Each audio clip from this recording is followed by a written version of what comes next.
بسم اللہ الرحمن الرحیم نحمده ونصلی علی رسوله الکریم اما بعد بسم اللہ الرحمن الرحیم۔ عزیز طلبہ، آج ہم ہدایت النحو سبق نمبر 92 شروع کر رہے ہیں۔ اس سبق میں ہم فعل کی تعریف اور اس کے اقسام پڑھیں گے۔ آتے ہیں کتاب کی طرف۔ سب سے پہلے ہم عبارت پڑھتے ہیں۔ القسم الثانی فی الفعل وقد سبق تعریفه واقسامه ثلاثة ماض ومضارع وامر۔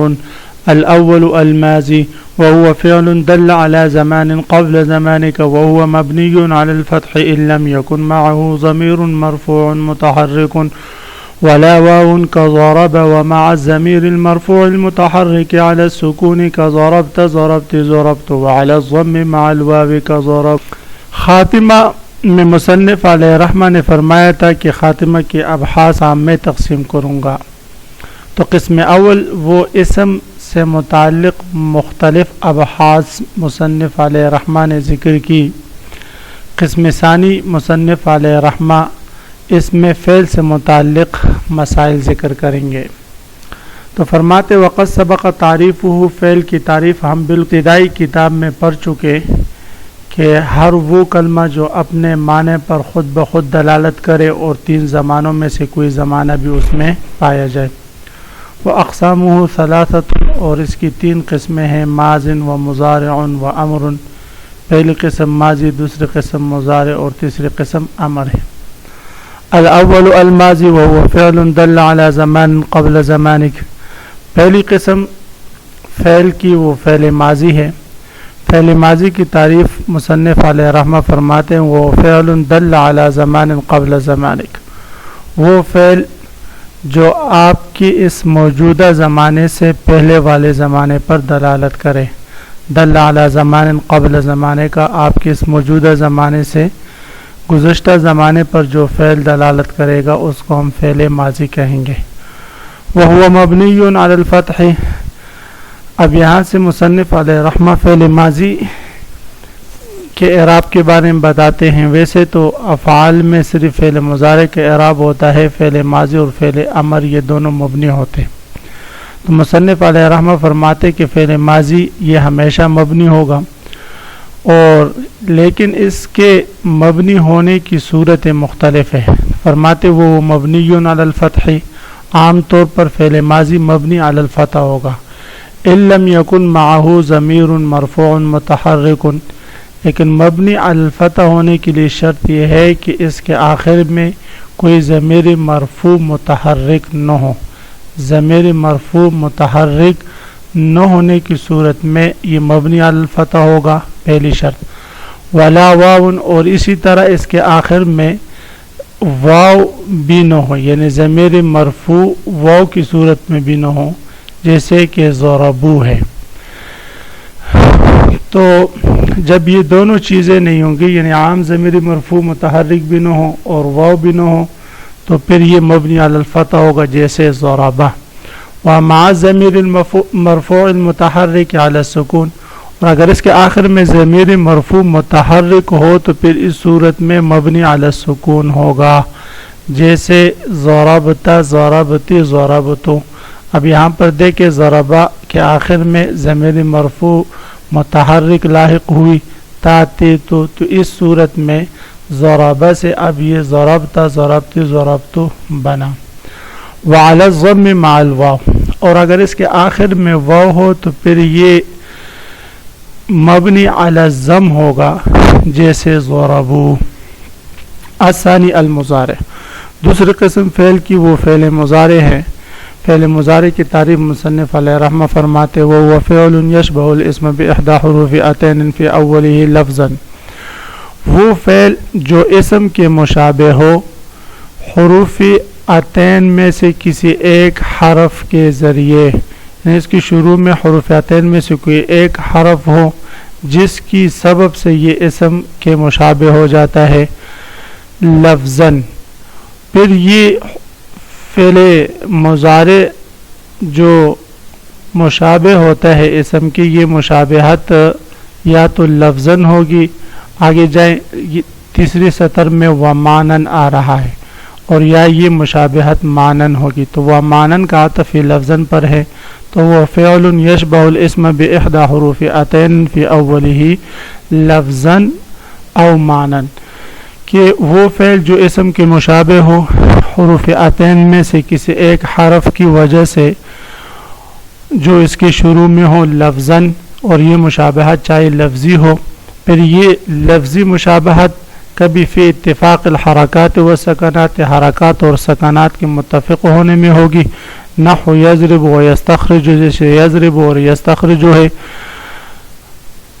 تو اب یہ یضرب اور یستخرج یہ مشابہ ہے ضارب اور مستخرج کے حرکات میں بھی اور سکنات میں بھی، جس طرح یضرب میں 3 حرکات اور 1 ساکن ہے، اسی طرح ضارب میں بھی 3 حرکات اور 1 ساکن موجود ہے، یستخرج میں 4 حرکات اور 2 ساکن ہیں، تو مستخرج میں بھی 4 حرکات اور 2 ساکن ہیں۔ تو لفظی مشابہت فی الحرکات و سکنات کبھی حرکات اور سکنات میں ہوگی، جیسے یضرب و یستخرج فهو كضارب و مستخرج، تو یہ ضارب اور مستخرج کی طرح ہے۔ وفی دخول لام التاکید فی اولہما، اور کبھی کبھی یہ لفظی مشابہت ان دونوں کی شروع میں لام تاکید کے داخل ہونے کی وجہ سے ہوگی، یعنی جس طرح اسم کی شروع میں لام تاکید آتا ہے، لام تاکید اسم پر داخل ہوتا ہے، تو اسی طرح فعل مضارع پر بھی لام تاکید داخل ہوتا ہے، تو اس دخول لام تاکید میں بھی یہ فعل مضارع اسم کے مشابہ ہوتا ہے لفظاً۔ تقول آپ کہتے ہیں ان زیدا لیقوم، ان زیدا لیقوم، کما تقول جیسے آپ کہتے ہیں ان زیدا لقائم۔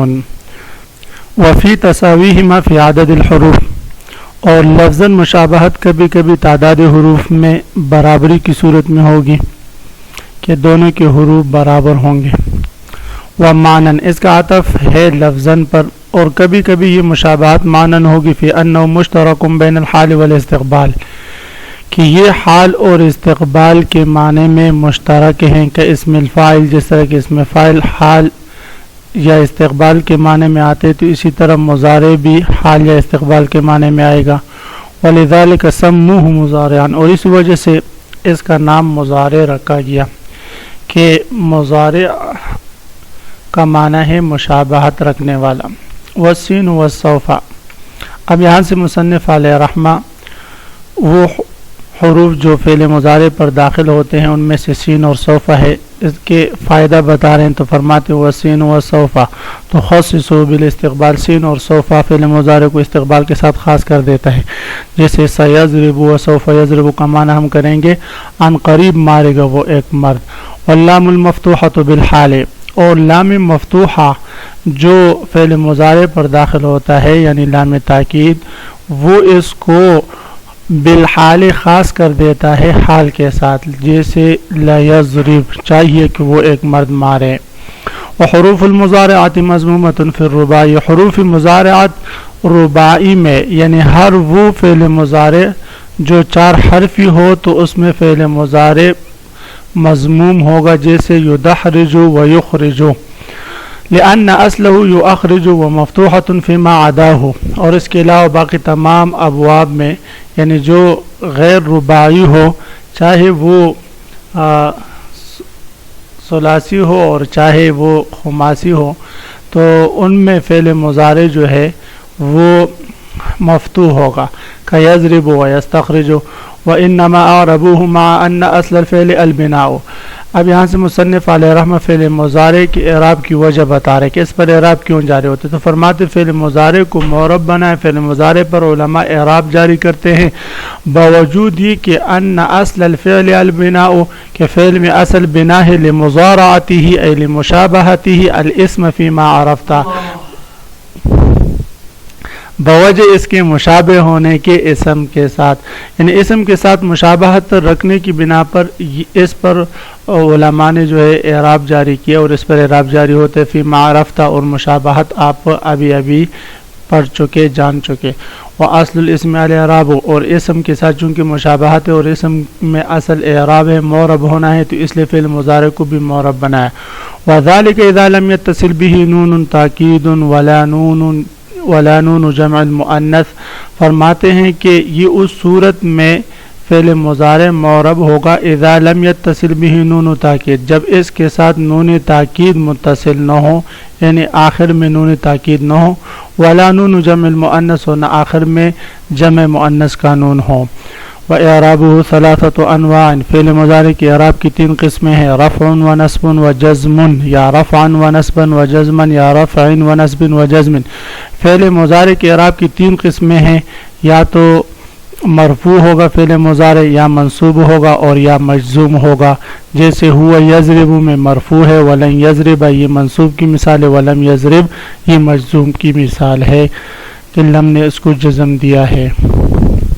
تو عزیز طلباء، کل میں انشاءاللہ آپ حضرات سے فعل مضارع کی تعریف اور فعل مضارع اسم کے ساتھ مشابہت رکھتے لفظاً اور معنن، یہ لفظی اور معنوی مشابہت کے بارے میں سنوں گا۔